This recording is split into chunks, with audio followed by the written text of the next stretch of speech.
Paigtingin pa ng gobyerno ang pangangalaga at pagpapahalaga sa 9 na milyong senior citizens kasama sa misyon na masiguro silang ligtas, malusog at nakukuha ang benepisyong nakalaan kina lolo't lola. Nasa sentro ng balita si Alan Francisco.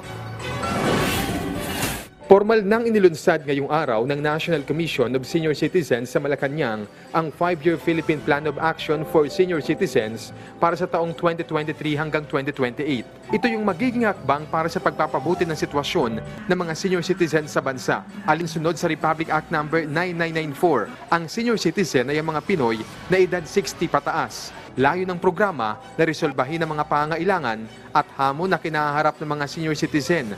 Nabatay sa datos ng Philippine Statistics Authority noong 2020 ay pumapalo sa higit 9 na milyon na ang bilang. This time we realize that maybe we should count the blessings.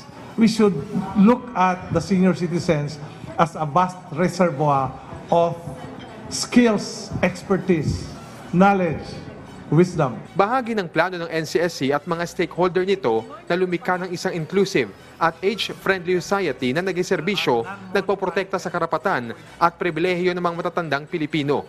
Kasama na rito ang kanilang kalusugan at well-being. There are non-monetary benefits na pwede nating i-optimize. And so when we found out that ang bawat senior citizen is entitled to a free medical examination, we spread the word all over. Magpa-examine kayo, importante yan para malaman yung katayuan ng ating pangangatawan. Pati ang World Health Organization kinikilala ang mahalagang papel ng mga senior citizen sa nation building. Target ng planong ito na tiyakin na ang mga senior citizen ay magiging masaya, malusog at kapakipakinabang. Gawing ligtas sa pang-aabuso, pang-aapi at kahirapan.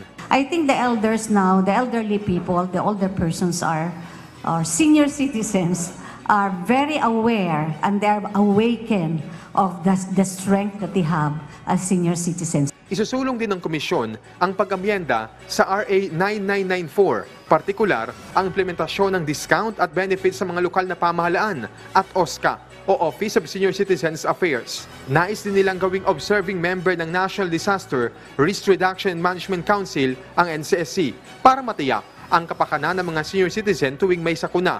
Balak din nilang isulong ang Anti-Elder Abuse Bill sa national at local levels sa pamamagitan ng pagkakaroon ng 24/7 help desk at hotline sa bawat barangay para agad na mai-report at maaksyonan sakaling may matukoy na pang-aabuso sa mga matatanda. Nais din ng NCSC na mabigyan ng abot kaya at ligtas na tirahan ang mga senior citizen sa kanilang komunidad at iba pa. Alan Francisco, para sa Bayan.